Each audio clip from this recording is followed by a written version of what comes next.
আজি মই বনাব গৈ আছো আলুৰ দম। আলুৰ দম বনাবৰ কাৰণে মই পিয়াজটো সৰু সৰুকৈ কাটি লৈছো, বিলাহী লৈছো মিক্সিত মাৰি পেলাই, দৈ লৈছো, কাজু পেষ্ট আৰু ধনিয়া পাত। মই ইয়াতে পিয়াজটো কাটি লৈ লৈছো। কেৰাহীত তেল গৰম কৰিছো আৰু এতিয়া তেলটো গৰম হৈ আহিছে। এতিয়া মই শুকান মছলাখিনি দি দিম। এইখিনি মই শুকান মছলা লৈছো সম্ভাৰটো মাৰাৰ কাৰণে।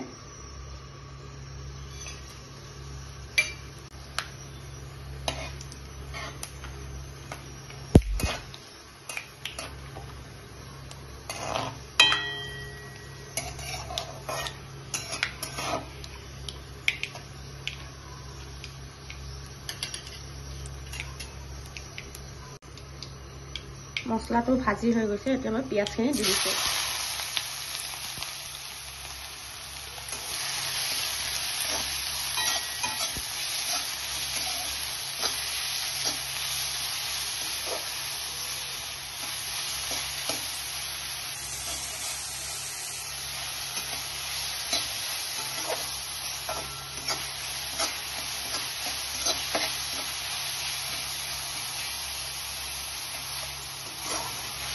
অলপ ৰঙচুৱা হোৱাকৈ পিঁয়াজটো ভাজি ল'ম। ঢাকনিখন অকণমান দি দিম যাতে তেলটো ওপৰত ভাহি আহে। ৰঙচুৱাকৈ ভাজি হৈ গৈছে, এতিয়া মই বিলাহীখিনি দি দিম।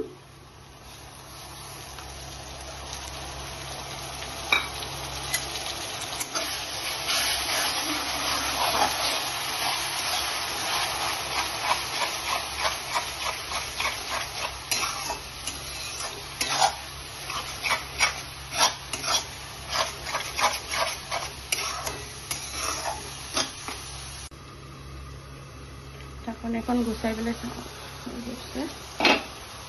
বিলাহীটোৰ যাতে কেঁচা ভাৱটো গুচি যায় সেনেকৈ ভাজি ল'ব লাগিব।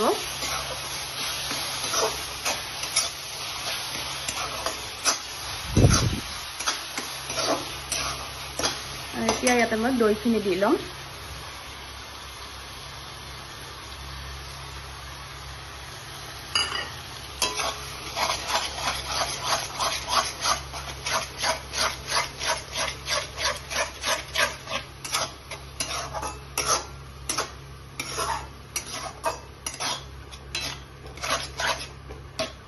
আৰু অকণমান নিমখটো দি লওঁ।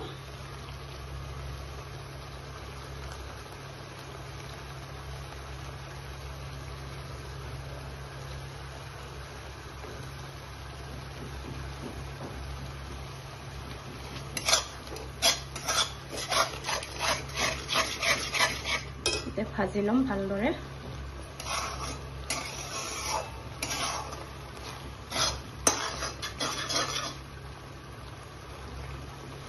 দৈটো ভাজা হ'লে ইয়াতে মই কাজুখিনি দি পেলাই ভাজি ল'ম।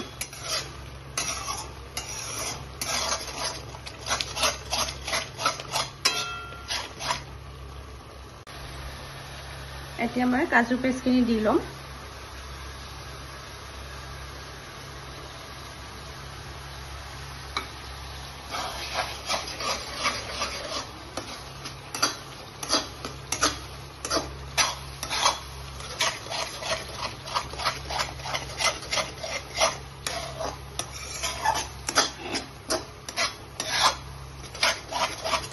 ইয়াৰ মাজতে অকণমান মই কাশ্মীৰী মিৰ্চ দিছিলোঁ কালাৰটো অহাৰ কাৰণে, আৰু অলপমান দি দিব লাগিব, কাৰণ পিছত মই দি দিম।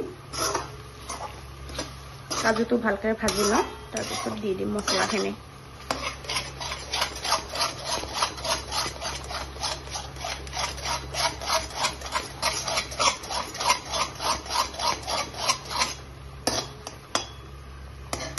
এতিয়া মই শুকান মছলাখিনি দি ল'ম।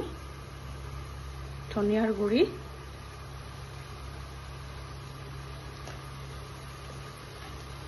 জিৰা গুড়ি,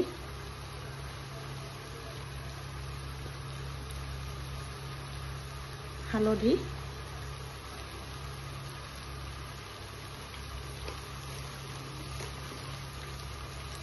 আৰু কাশ্মীৰী ৰেড চিলি পাউডাৰ। যিহেতু মই কাশ্মীৰী আলু দম বনাই আছো, কালাৰটো অকণমান ৰেড হ'লে ভাল লাগিব দেখিবলৈ।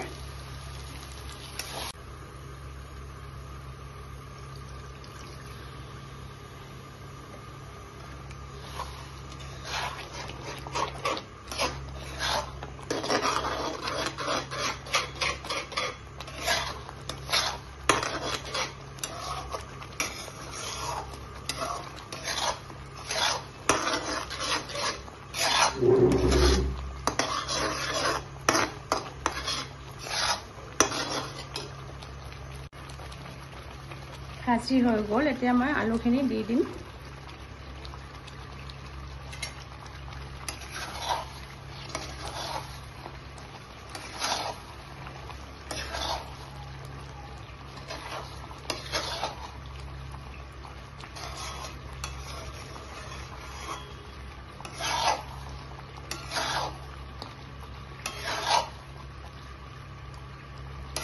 অকণমান কচুৰি মেথি দি দিম।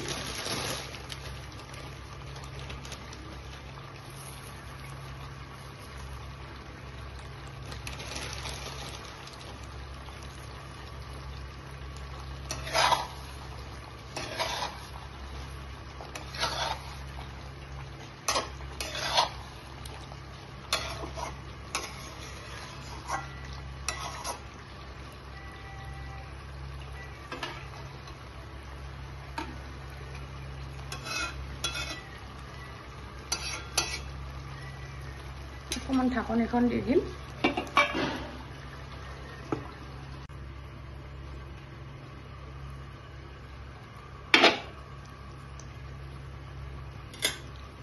ভালকৈ হৈ গৈছে।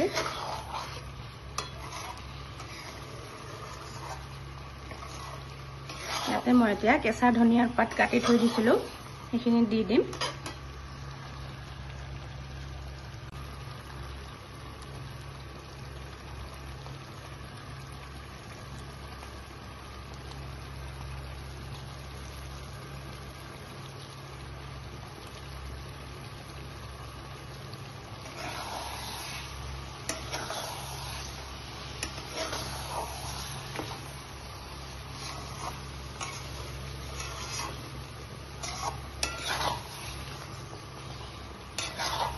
মোৰ হৈ গ'ল কাশ্মীৰী আলু দম।